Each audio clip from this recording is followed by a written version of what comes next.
පසුගිය වීඩියෝවෙන් අපි කතා කරේ කලාප සමතුලිතතාවයේ සම්පූර්ණ සිද්ධාන්ත. මේ වීඩියෝවෙන් අපි කතා කරමු ඊට අදාළ ගණනය කිරීම කරන්නේ කොහොමද කියන එක. සමතුලිතතාව ගණනය කිරීම වලදී පද්ධතීන් පිළිබඳ විස්තර ලබා දෙනු ලබනවා. ඒ ලබා දෙනු ලබන විස්තර ඇතැම් විට ආරම්භක පද්ධතිය පිළිබඳව වෙන්නට පුළුවන්. එහෙම නැත්නම් සමතුලිත පද්ධතිය පිළිබඳව වෙන්නට පුළුවන්. අපි ඒ ලබා දෙනු ලබන දත්ත හොඳින් කල්පනාකාරීව සලකා බැලිය යුතුයි.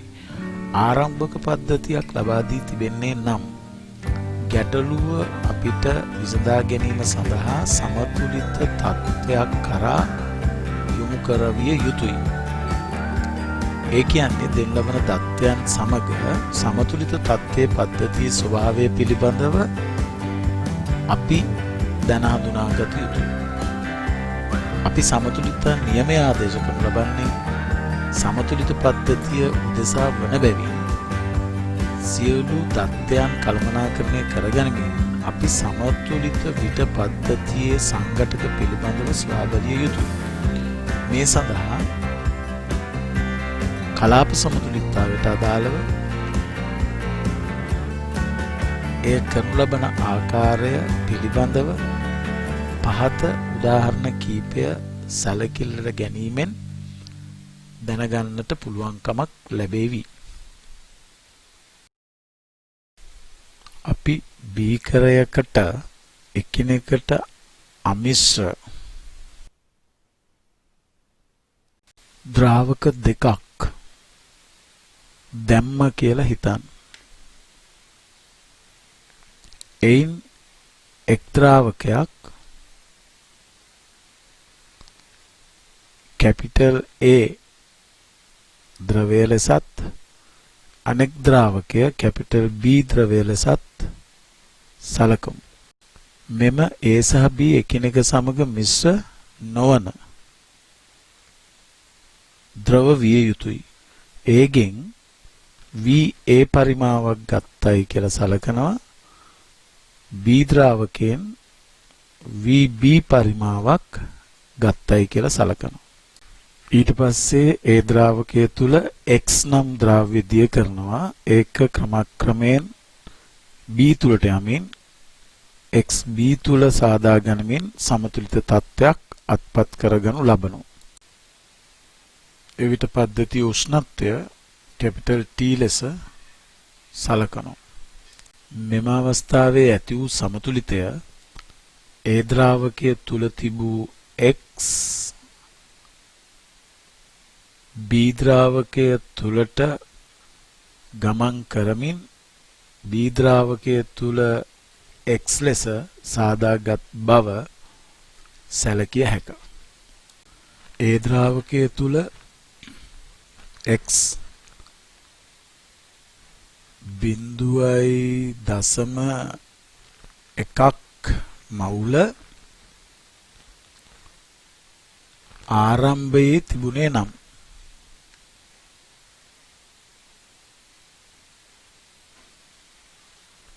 එයින් කොටසක් ක්‍රමක්‍රමයෙන් B ද්‍රාවකයේ තුලට යනවා. නමුත් අපි ඒ ප්‍රමාණය තාම දන්නේ නැහැ. නමුත් අපි දන්නවා ඒ ද්‍රාවකයේ තුල X ගේ ප්‍රමාණය කාලයත් සමග ආරම්භක තත්ත්වයට වඩා අඩු විය යුතු බව. ගැටලුවක් ලෙස හිතුවාම මේ අපිට දීලා තියෙන්නේ ආරම්භක පද්ධතියේ ස්වභාවය. අපි දන්නේ නැහැ සමතුලිත තත්ත්වය. අපි සමතුලිත තත්ත්වය කරා මෙම පද්ධතිය රැගෙන යා යුතුයි. ඒ සඳහා පහත ආකාරයට සමතුලිතතාවය කරා යොමු වීම සලකා බලමු.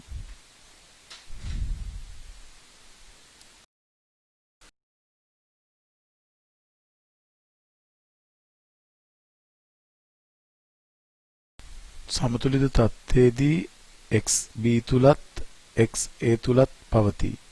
සමතුලිත වන විට X A තුල සිට B තුලට පැමිණි ප්‍රමාණය B තුලට නිස්සාරණය ලෙස හඳුන්වයි.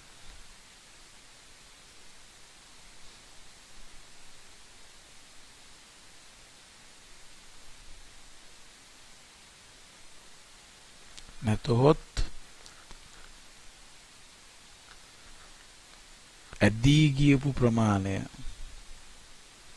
ඇදී ගියපු ප්‍රමාණය ලෙස හඳුන්වයි.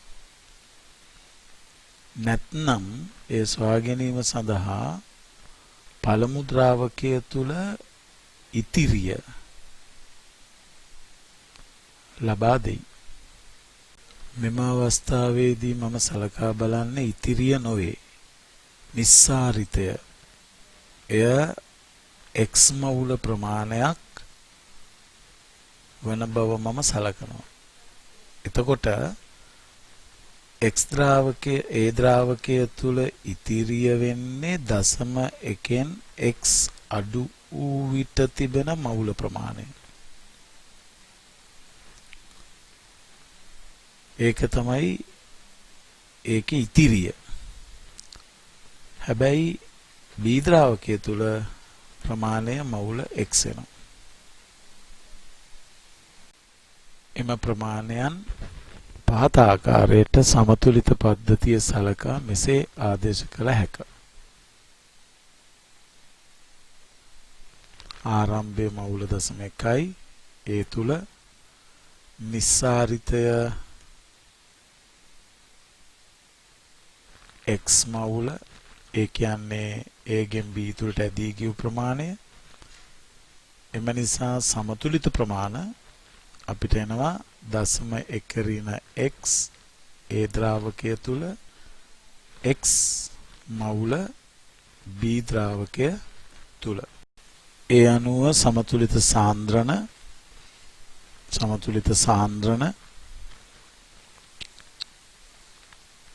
ඒ තුල x ගේ ඉතිරි මවුල ප්‍රමාණය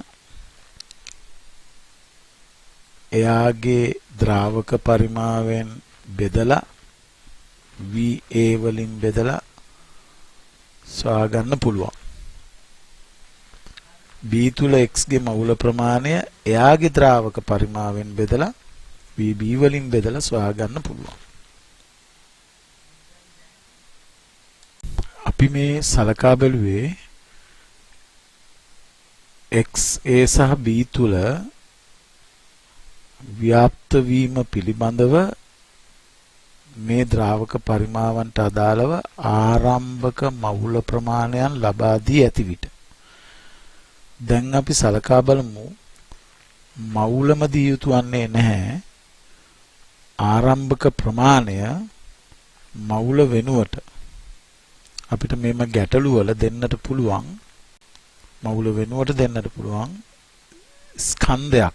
එවිටද අපි කල යුත්තේ පහත ආකාරයට එයාගේ සමතුලිතය සලකලා XA සිට XB දක්වා ආරම්භක ප්‍රමාණය දී ඇති ග්‍රෑම් ප්‍රමාණයට අදාළව සලකලා නිස්සාරිතය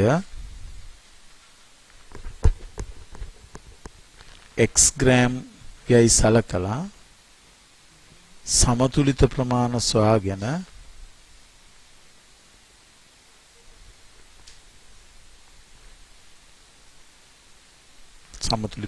සොයාගෙන ග්‍රෑම් වශයෙන් ඒවා එම සංයෝගයේ මෞලික ස්කන්ධයන්ගෙන් බෙදලා මවුල බවට සමතුලිත මවුල බවට හරවගෙන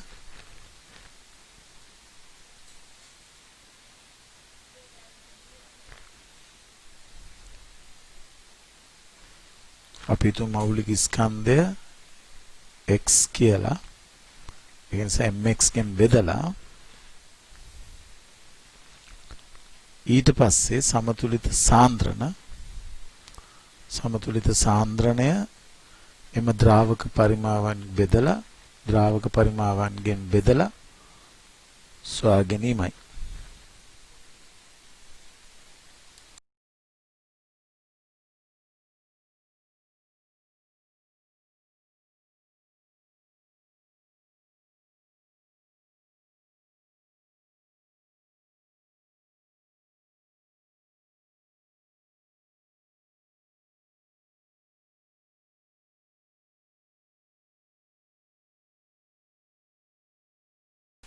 එවිට ද්‍රාවක පරිමාව ඝන ඩෙසිමීටර වශයෙන් ගත්තනම් සාන්ද්‍රණය ඝන ඩෙසිමීටර මවුල වශයෙන් ලැබෙනවා. නමුත් ආරම්භක ප්‍රමාණ සාන්ද්‍රණයන් ලෙස ලබා දී ඇති විට ආරම්භක ප්‍රමාණය ඩෙසිමීටර මවුල වශයෙන් ලබා දී ඇති විට ගණනය කිරීම කල්පනාකාරීව කළ යුතුයි. හේතුව මවුල හෝ ස්කන්ධ ලෙස ඇති විට සෙව් ආකාරය නොවේ. ද්‍රාවක පරිමාවන් මත මවුල වෙනස් වන බැවින් එම සාන්ද්‍රණ අගය පළමුව මවුල වලට හරවාගෙන සමතුලිත තත්ත්වයට අදාළ ප්‍රමාණ සෙවීම කළ යුතුයි. එය මෙසේ කළ හැක. x a තුල සිට b තුලට යනවා සමතුලිත වෙනවා. ආරම්භක සාන්ද්‍රණය තමයි දීලා තියෙන්නේ 0.1 ඝන ඩෙසිමීටර මවුල කියන එක සාන්ද්‍රණය තියෙන VA පරිමාවත් තුල නිසා අපි X ද්‍රාවකය තුල A ද්‍රාවකය තුල X ගේ මවුල මේ ආදී වශයෙන් සොයාගනු ලබනවා. ඒ මවුල ප්‍රමාණයෙන් තමයි B ද්‍රාවකයේ තුලට නිස්සාරිතයක් සිදු වෙන්නේ. ඒක x කියලා සැලකුවොත් මවුල වශයෙන්. එතකොට සමතුලිත ප්‍රමාණය එනවා අර වගේමයි තිබූ මවුල ප්‍රමාණයෙන් දැන් අපි මවුල හොයාගත්ත කොච්චරද තිබුණේ කියලා ඒකෙන් අඩු කරනවා තිබූ මවුල ප්‍රමාණය 0.1 බෙදීම 10 වැඩි කරන VA ඒකෙන් අඩු කරන x මවුල ඒ තියෙන්නේ දැන් A ද්‍රාවකය තුල ඉතිරි වෙලා තියෙන ප්‍රමාණය. නමුත් B ද්‍රාවකය තුලට ගියපු ප්‍රමාණය කියලා කියන්නේ නිස්සාරිතය. ඒක අපි අරන් තියෙන x මවුල කියලා. එහෙනම් ඒක කෙලින්ම x මවුල ප්‍රමාණය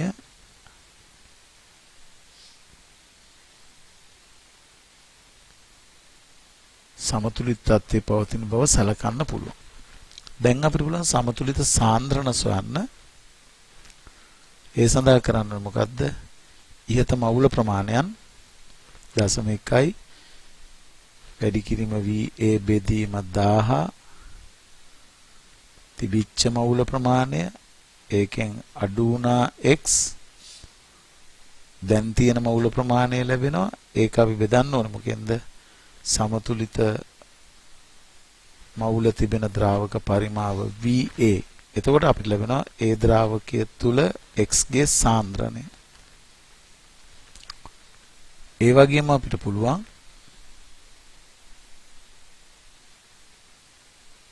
B ද්‍රාවකයේ තුල x ගේ මවුල VB වලින් බෙදලා සරලව B ද්‍රාවකයේ තුල සාන්ද්‍රණය සොයන්න.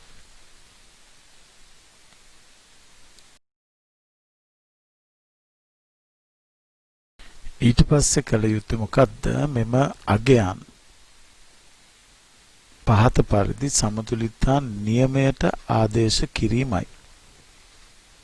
එහෙනම් එම පද්ධතියේ සමතුලිතතා නියමය මොකද්ද? KD සමානයි x සංයෝගයේ සාන්ද්‍රණය B තුල ඒක ප්‍රතිඵලයක් ලෙස ඇති බැවින් x සංයෝගයේ සාන්ද්‍රණය A තුල කියන සම්බන්ධතාවයට ආදේශ කරනවා. අපි මෙම අගයන් ආරම්භයේ තිබූ ස්කන්ධාගයන් සැලකිල්ලට ගනිමින් ආදේශ කළොත් මෙන්න මේ විදිහට ආරම්භයේ තිබිච්ච ස්කන්ධය පදනම් කරගෙන සමතුලිත සාන්ද්‍රණ සෙවීම භාවිතා කරමින් ආදේශ කළොත් මෙන්න මේ සම්බන්ධතාවය ලබා ගන්නට පුළුවන්කමක් තියෙනවා. මෙහි ඉහළින් දක්වන්නේ ප්‍රතිඵල ලෙස x ගේ සාන්ද්‍රණය එනම් B ද්‍රාවකයේ තුල x ගේ සාන්ද්‍රණය යට ප්‍රතික්‍රියක ලෙස x ගේ සාන්ද්‍රණය එනම් A ද්‍රාවකයේ තුල x ගේ සාන්ද්‍රණය යන අනුපාතයයි. මෙහි ප්‍රතික්‍රියක සහ ප්‍රතිඵල ලෙස තිබෙන්නේ එකම සංයෝගය වන බැවින් හරය තුල සහ ලවය තුල තිබෙන මෞලික ස්කන්ධයන්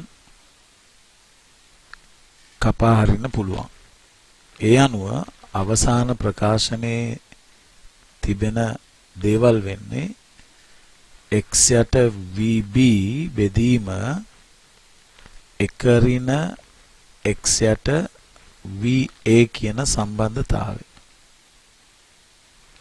මේක භාවිතා කරලා අපිට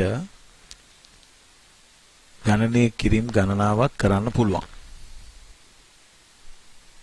මොනවද මේ ගණනය කිරීම කියන එක එකින් එක මෙන්න මේ ආදි වශයෙන් සලකා බලන්න පුළුවන්.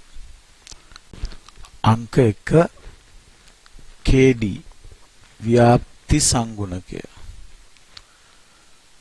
අංක 2 නිස්සාරිතය ඒ කියන්නේ VB ද්‍රාවකය තුලට ඇදී ගිය ප්‍රමාණය. අංක 3 එම නිස්සාරිතය සඳහා තිබිය යුතු B ද්‍රාවක පරිමාව.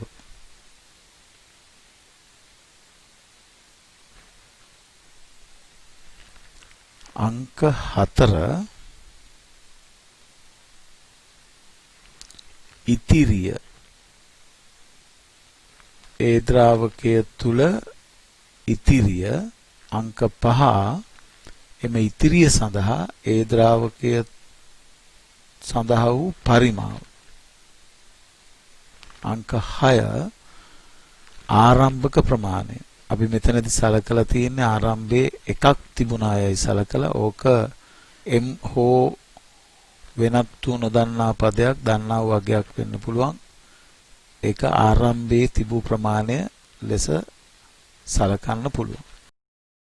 මෙය ගණනයන් සඳහා ඉතා වැදගත් වන අතර එක් සොයාගත කරුණු නැවතත් දක්වන්න පුළුවන්. 1 KD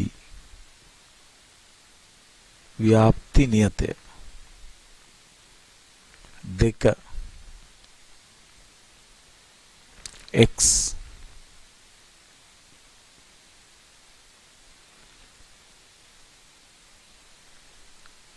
නිස්සාරිතය.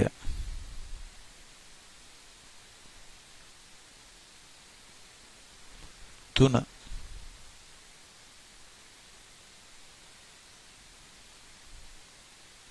VB x ප්‍රමාණයක්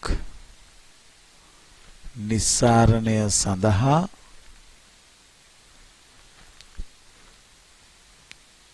තිබිය යුතු අවශ්‍ය ද්‍රාවක පරිමාණ.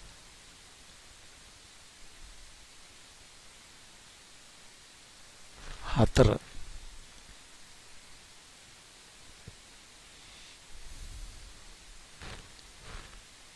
එකරින x ඉතිරිය ඒ ද්‍රාවකයේ තුල පළමු ද්‍රාවකයේ තුල ඉතිරිය 5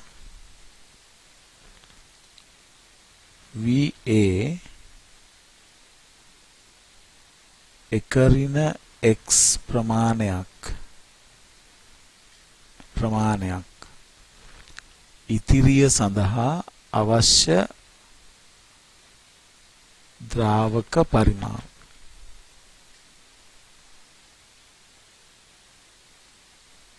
හය මෙතන සඳහන් වෙන්නේ 1 ග්‍රෑම් කියලා 1 කියලා. ඒ කියන්නේ ආරම්භක පද්ධතියේ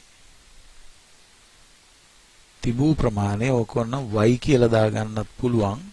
ඒක සොයන්නට තිබෙන්නේ නම් නැත්නම් m කියලා දාන්නත් පුළුවන්. ඒ කියන්නේ මොකද්ද? ආරම්භක ප්‍රමාණය.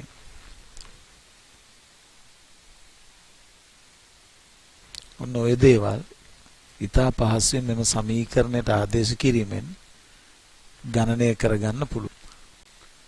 මෙහි එක් අගයක් හැර ඉතිරි අගයන් සියල්ල දන්නේ නම් නොදන්නා අගය ගණනය කරන්න පුළුවන්. නොදන්නා අගය ගණනය කරන්න පුළුවන්. මේ ආදී වශයෙන්ම ආරම්භක ප්‍රමාණය මවුල වන විට එහෙම නැත්නම් ආරම්භක ප්‍රමාණය සාන්ද්‍රණයක් ලෙස දී ඇති විට සමතුලිත තත්ත්වය දක්වා ගිහින් ඊට අදාළ සමතුලිත තත්ත්වයේ ප්‍රමාණ ආදේශ කරලා ප්‍රකාශන ලබා ගැනීම හරහා එහි සඳහන් අගයන්ද ගණනය කරගත හැකි බව සලකන්න. නමුත් මෙහි එන අපහසුව තමයි ගැටලු වලදී අපි මේ හිතන තරම් පහසුවෙන් ප්‍රමාණ ලබා ගත නොහැකි වීම.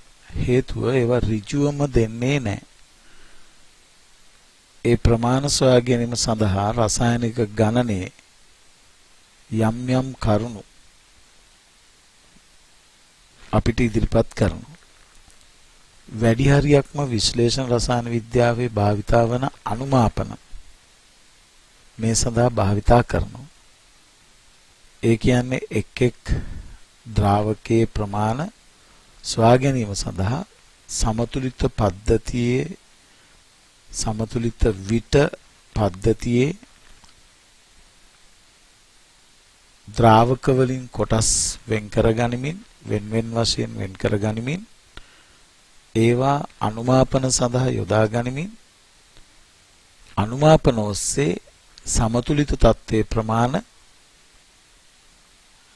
ලබා ගැනීම සඳහා විස්තර බොහෝ විට සපයනවා.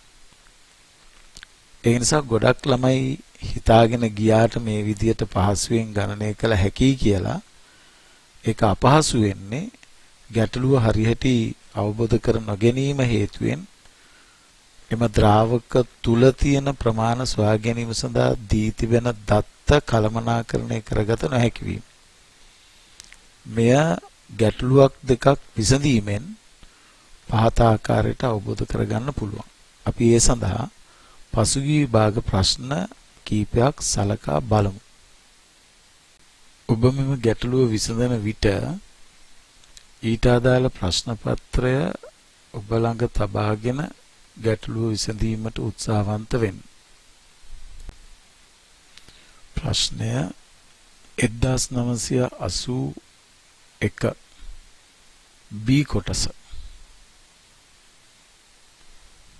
මෙම ගැටලු ස්වභාවය ද්‍රාවක දෙකක් අතර වෙනත් වූ ද්‍රව්‍යයක ව්‍යාප්ත වීමක් වන බැවින් මෙම ගැටලුවලදී සංරචක තුනක් පිළිබඳව සඳහන් වෙනවා. ඒ සංරචක තුනෙන් දෙකක් ද්‍රාවකය වන අතර ද්‍රාවක වන අතර එකක් ඒ ද්‍රාවක තුල ද්‍රාව්‍ය වන සංයෝගය වෙනවා. ගැටලුව විසඳීමේදී හොඳින් කියවා බලා එය අවබෝධ කර ගැනීම. ද්‍රාවක දෙක සහ ද්‍රාව්‍ය වෙන්කොට අවබෝධ කර ගැනීම ඉතාමත්ම වටිනවා. මෙම ගැටලුව සැලකූ විට අරගෙන තිබෙන ද්‍රාව්‍ය සහ ද්‍රාවක පිළිබඳව සලකා බැලුවොත් සඳහන් වන සංරචක තුන තමයි අයඩීන්,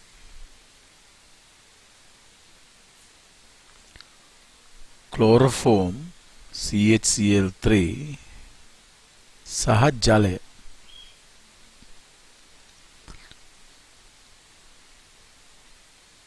අයඩීන් ක්ලෝරෝෆෝම් තුලත් දිය වෙනවා, ජලය තුලත් දිය වෙනවා. ඒ කියන්නේ අයඩීන් ක්ලෝරෝෆෝම් තුලත් ද්‍රව්‍යයි, ජලය තුලත් ද්‍රව්‍යයි. හැබැයි ජලය තුල දියවන ප්‍රමාණය අඩුයි. ඒ වගේම ද්‍රාවක දෙක සැලකූ විට ජලය යට ස්තරය ලෙසද ක්ලෝරෝෆෝම් උඩ ස්තරය ලෙසද පිහිටන බව සලකන්න පුළුවන්. නමුත් ගැටලුව විසඳීම සඳහා එය එතරම් වැදගත් වෙන්නේ නැහැ. මේවා ද්‍රව වශයෙන් තමයි ගන්නෙ. මේ ද්‍රව හෝ ද්‍රාවක දෙක තුල I2 ව්‍යාප්ත වෙලා සමතුලිත වෙනවා.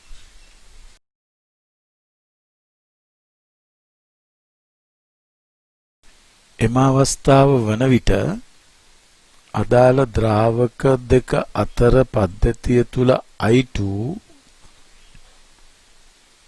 යම් යම් ප්‍රමාණයන්ගෙන් පවත්වා ගනිමින් සමතුලිත තත්ත්වයට පත් වී අවසන්. හැබැයි I2 එක් ද්‍රාවකය තුල තිබෙන ප්‍රමාණ සොයා ගැනීම සඳහා ක්‍රමයක් දිය යුතුයි. ඒක මොකක්ද කියලා දැන් අපි සොයා බලමු. නැත්නම් ගාන හදන්න බෑ.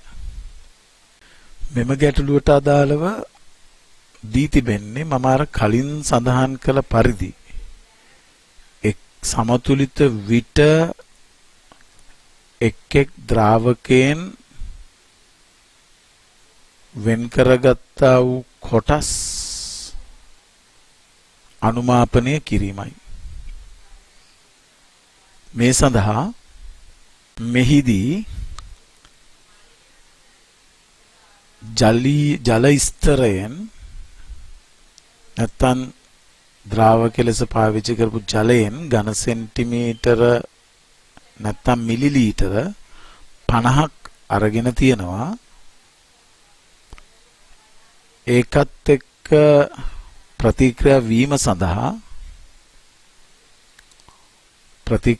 සඳහා සෝඩියම් තයෝසල්ෆේට්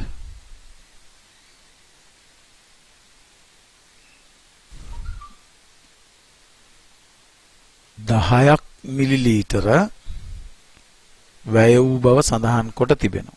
ඒ වගේම ක්ලෝරෝෆෝම් ස්තරයනොත් වෙන් කරගෙන තිබෙනවා කොටසක්. ඒ ප්‍රමාණය එයාගෙන් ගත්ත ප්‍රමාණය මිලිලීටර 5ක් වශයෙන්ුයි සඳහන් වෙන්නේ. ඒකම ඒ කොටසත් එක්ක ප්‍රතික්‍රියා වීම සඳහා කලින් යොදාගත් සෝඩියම් තයෝසල්ෆේට් ද්‍රාවණයම භාවිතා කරලා තියෙනවා.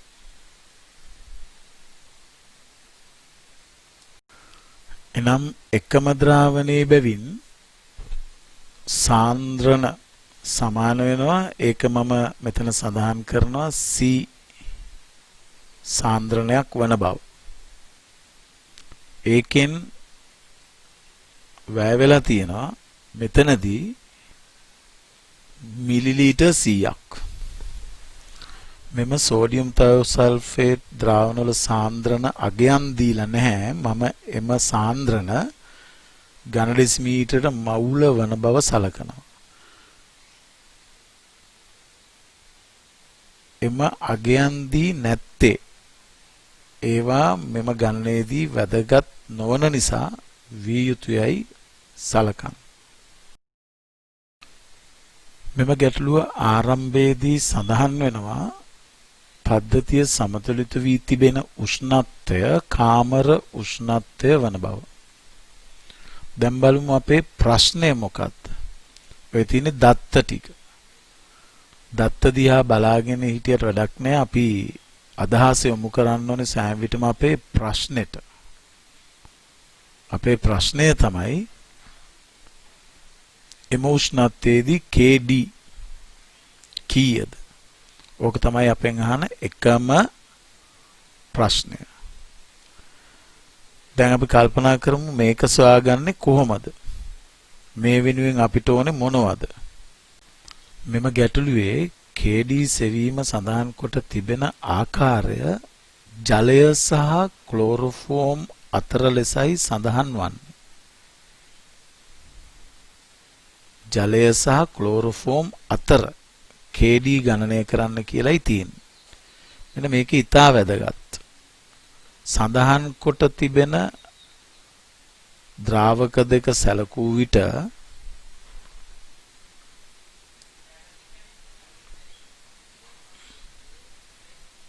ජලය සහ ක්ලෝරෝෆෝම් අතරින් පළමුව සඳහන් කොට තිබෙන්නේ ජලය වන අතර ක්ලෝරෝෆෝම් සඳහන් වන්නේ දෙවනුවයි. එවැනි සඳහන් කිරීමකදී සාමාන්‍ය නීතිය KD ගණනය කිරීමේ අනුපාතය ගත යුතුව තිබෙන්නේ පළමුව සඳහන් කළ ද්‍රාවකය තුල අදාළ සංයෝගයේ සාන්ද්‍රණය ඉහළින්ද දෙවනුව සඳහන් කළ ද්‍රාවකය තුල අදාළ සංයෝගයේ සාන්ද්‍රණය පහළින්ද පවතින පරිදි වන බව මතකයේ තබා ගන්න. ඒක තවත් ඉතා වැදගත් කරුණක්. KD ගණනයකදී මෙය එතරම් වැදගත් නොවන නමුත් KD සඳහා අගයක් ලබා දී ඇති විට සඳහන් කර තිබෙන ද්‍රාවක පිළිවෙල ඉතා වටිනවා. එවිට KD සඳහා අගය ගත යුතු වන්නේ පළමුව සඳහන් කර තිබෙන ද්‍රාවකයේ සාන්ද්‍රණය ඉහළින්ද දෙවනුව සඳහන් කළ ද්‍රාවකය තුල සාන්ද්‍රණය පහළින්ද පවතින පරිදිම විය යුතුය. මෙහිදී මෙම KD ගණනය සඳහා අදාළ ද්‍රාවක ජලය තුලත් ක්ලෝරෝෆෝම් තුලත් I2 සාන්ද්‍රණයන් සමතුලිත විට සොයාගෙන ආදේශ කළ යුතුය. මෙම සමතුලිත පද්ධතියේ ඒ සඳහා ප්‍රමාණ සෙවීමට කර තිබෙන්නේ එක් ද්‍රාවකයෙන් කොටස් වෙන් කර ගැනීම. මෙතනදී ඝන මිලිලීටර් 50ක කොටසක් ජලීය ස්තරයෙන් වෙන් කරගෙන තියෙනවා. ඒකේ තියෙන දේවල් මොනවද? එකක් තමයි ජලය, අනිත් එක තමයි ජලයත් එක්ක කලවම් වී තිබෙන I2. ඒ වගේම ක්ලෝරෝෆෝම් ස්තරයෙන් ගත්ත මිලිලීටර් 5 සැලකුවාම ඒක ඇතුලේ තියෙනවා ක්ලෝරෝෆෝම් සහ ඒ ක්ලෝරෝෆෝම් තුල දිය වී තිබෙන I2. දැන් අපි හොඳින් අවබෝධ කරගත යුතුයි මේ වෙන් කරගත් ද්‍රාවක කොටස් සමග ප්‍රතික්‍රියා වන සංයෝග කවුරුන් එක්කද ප්‍රතික්‍රියා වෙන්නේ කියලා. මෙතනදී තයෝසල්ෆේට් ප්‍රතික්‍රියා වෙන්නේ I2 සමග. I2 තයෝසල්ෆේට් සමග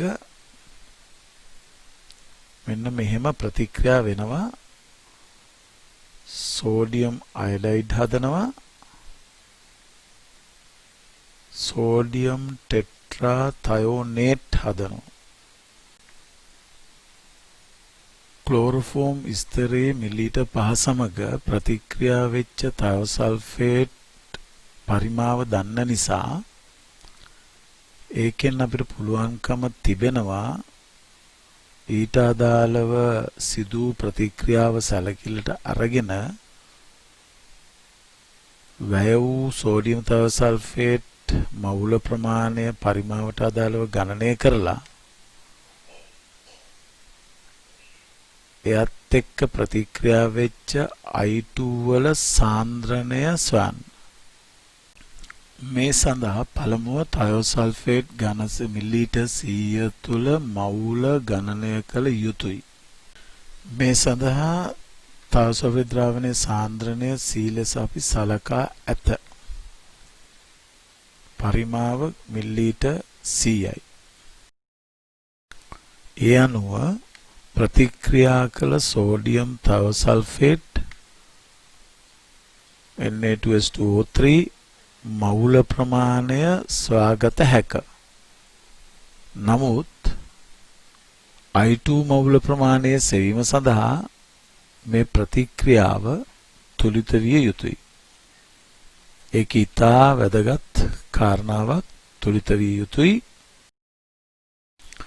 එම තුලිත වීමට අදාළව සෝඩියම් තයෝසල්ෆේට් වල ස්ටොයිකියෝමීටිය 2ද සෝඩියම් අයොඩයිඩ් වල ස්ටොයිකියෝමීටිය 2ද වේ.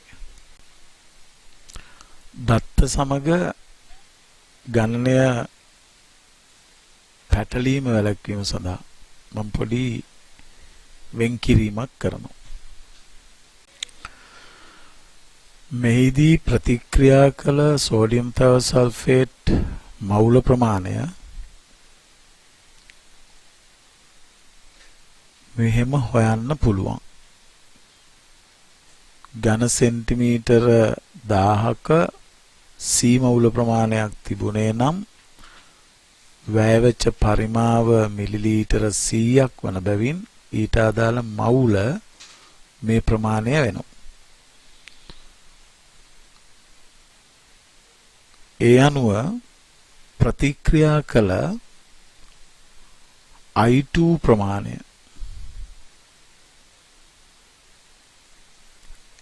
ඒකෙන් භාගයක් වෙනවා. ඒ මවුල ප්‍රමාණයෙන් භාගයක් වෙනවා. ප්‍රතික්‍රියා කළ I2 ප්‍රමාණය ඒ මවුල ප්‍රමාණයෙන් භාගයක් වෙනවා. හේතු ස්ටොයිකියෝමීටිය 2ට 1 වීම.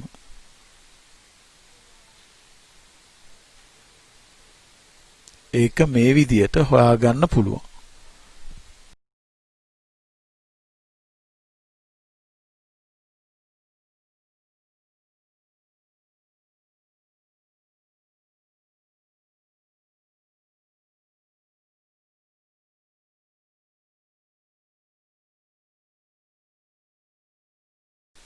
එමගින් ක්ලෝරෝෆෝම් මිලිලීටර් 5 තුල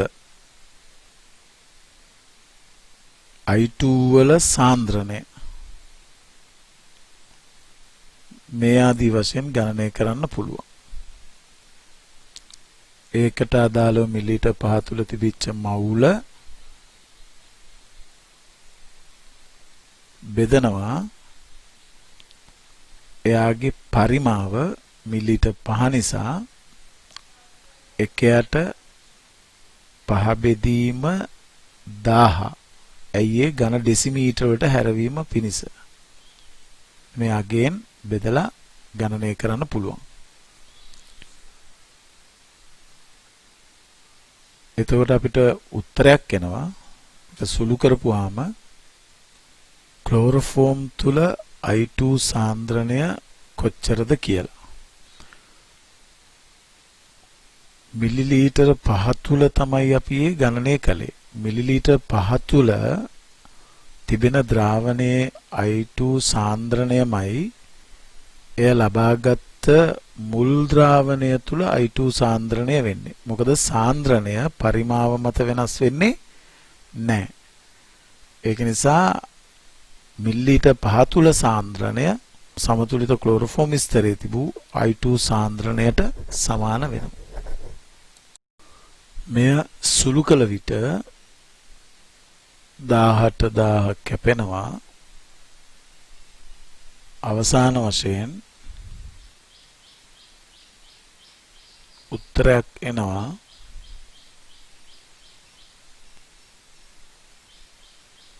10යි c කියලා. ඝන ඩෙසිමීටර මවුල 10යි c.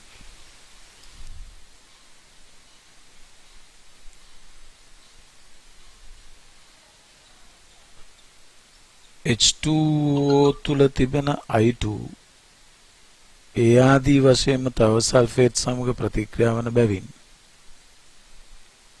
ඒ ආදී වශයෙන්ම සැලකූ විට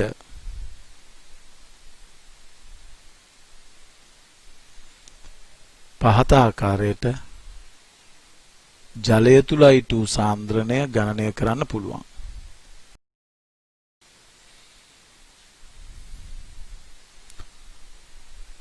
H2O තුල I2 සාන්ද්‍රණය සමානයි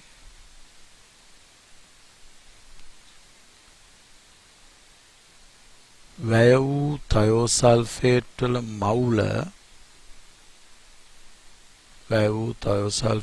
මවුල කලින් හෙව්වා වගේම හොයාගෙන එම ප්‍රමාණයෙන් භාගයක් H2O තුල තිබූ I2 මවුල ලෙස අරගෙන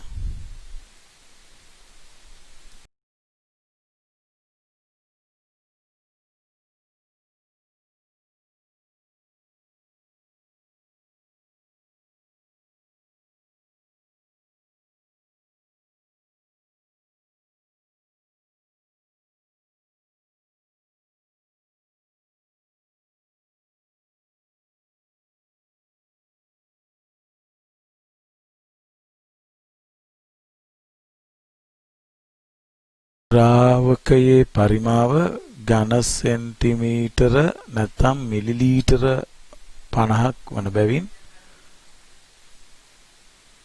ඒක 1000න් බෙදලා එමාගෙන් බෙදීමෙන් සාන්ද්‍රණය සොයන. ඊට අදාළව සුළු කළ විට H2O තුල I2 සාන්ද්‍රණය සමානයි 0.1c ඝන ඩෙසිමීටරයට මවුල වෙනවා. එම ගණනය කරගත් සාන්ද්‍රණාගයන් අවශ්‍ය පරිදි KD සඳහා ආදේශ කිරීමෙන් මෙහිදී නම් I2 සාන්ද්‍රණය ජලය තුල උඩ I2 සාන්ද්‍රණය ක්ලෝරෝෆෝම් තුල ආදී වශයෙන් සෙවිය යුතුයි. මොකද ජලය හා ක්ලෝරෝෆෝම් අතර කියලයි අපිට KD සොයන්න දීලා තියෙන්නේ. ජලය තුල I2 සාන්ද්‍රණය 0.1c, ක්ලෝරෝෆෝම් තුල I2 සාන්ද්‍රණය 10c, C ට C කැපෙනවා. ඒක නිසායි කලින් C වලට අගයක් දීලා නැත්තේ. ඒක අපිට අදාළ වෙන්නේ නැහැ. උත්තරයක් එනවා 0.01 කියලා. මේ උත්තරය සඳහා ඒකක නැහැ. මේ තියෙන්නේ ජලය සහ ක්ලෝරෝෆෝම් අතර අදාළ උෂ්ණත්වයේදී I2 වලට සාපේක්ෂව ව්‍යාප්ති සංගුණකය එහෙම නැත්නම් විභාග සංගුණකය එහෙම නැත්නම් ව්‍යාප්ති නියතේ අගය. මෙම ව්‍යාප්ති නියත අගය දිහා බැලුවාම ඇවිත් තිබෙන්නේ එකට වඩා අඩු අගයක්. ඒ කියන්නේ H2O තුල I2 සාන්ද්‍රණයට වඩා ක්ලෝරෝෆෝම් තුල I2 සාන්ද්‍රණය ඉහළ වන බවයි. මේකෙන් අපිට පුළුවන් කියන්න සාන්ද්‍රණය ඉහළයි කියන්නේ මොකද්ද? දිය වී තිබෙන ප්‍රමාණය වැඩි. ඒ කියන්නේ මොකද්ද? එකට වඩා අඩු අගයක් ලෙස KD සඳහා අගයක් ලැබෙනවා නම් එකට වඩා අඩු අගයක් ලෙස KD සඳහා අගයක් ලැබෙනවා නම් ඒකෙන් කියන්නේ උඩ තියෙන ද්‍රාවකය තුල සාන්ද්‍රණයට වඩා යට තියෙන ද්‍රාවකය තුල සාන්ද්‍රණය ඉහළ වන බවයි. ඒ කියන්නේ උඩ තියෙන උඩ සඳහන් කළ ද්‍රාවකය තුල අදාළ පුද්ගලයාගේ ද්‍රාව්‍යතාවයට වඩා යට සඳහන් කළ ද්‍රාවකය තුල අදාළ පුද්ගලයාගේ ද්‍රාව්‍යතාවය ඉහළ වන බවයි. හැබැයි එකට වඩා වැඩි අගයක් ආවනම් ඒකේ අනිත් පැත්ත. ඒ කියන්නේ උඩ සඳහන් වන ද්‍රාවකය තුල අදාළ පුද්ගලයාගේ ද්‍රාව්‍යතාවය විශාල වෙනවා යට සඳහන් කරන ලද ද්‍රාවකය තුල අදාළ පුද්ගලයාගේ ද්‍රාව්‍යතාවයට වඩා. මෙතනදී ඇවිල්ලා තියෙන එකට වඩා අඩු අගයක් 0.01යි. මේක අනුපාතයක් ලෙස ගත්තොත් 0.10යි. ඒ කියන්නේ ක්ලෝරෝෆෝම් තුල 10ක ප්‍රමාණයක් දිය වෙනවා නම් I2 ජලය තුල I2 වල ද්‍රාව්‍යතාවය ඊට සාපේක්ෂව 0.1ක් වන බවයි.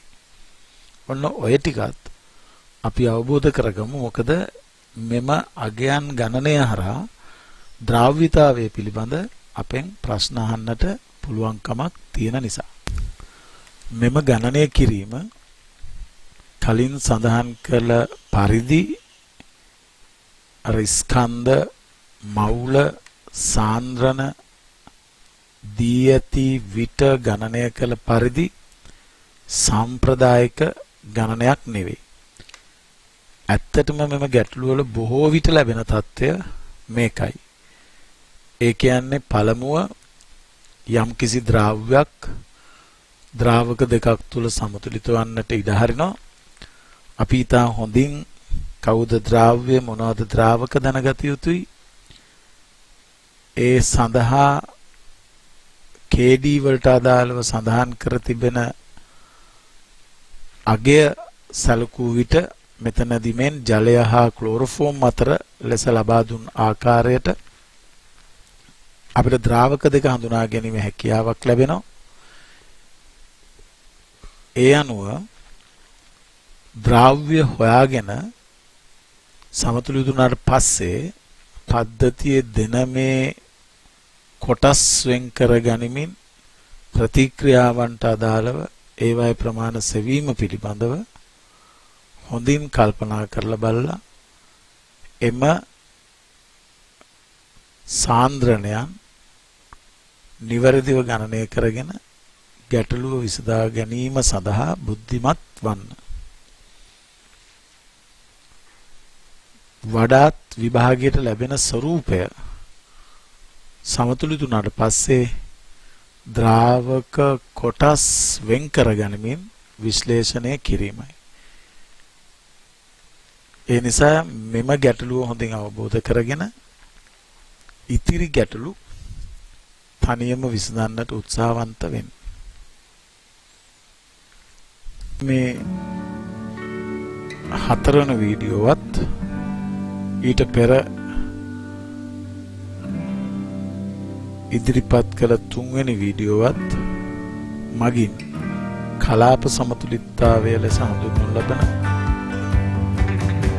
සමතුලිතතාවය යටතේ ද්‍රාවක දෙකක් අතර වෙනත් වූ ද්‍රව්‍යයක් ව්‍යාප්තව සමතුලිත වීම කියන කොටස සම්පූර්ණයෙන් ආවරණය වෙනවා. ඒ දෙක හොඳින් කීපවරක් නරඹමින් මේ නැවත නැවතත් වටහා ගන්න උත්සාහවන්ත වෙන්න. තවද ඔබ මාගේ ඔන්ලයින් කෙමිස්ට්‍රි පන්තිය සමග සම්බන්ධ වෙන්නට කැමති නම් පාත් සඳහන් ඊමේල් ලිපිනයට ඔබ සතු ඊමේල් ලිපිනයක් යොමු කරන්න.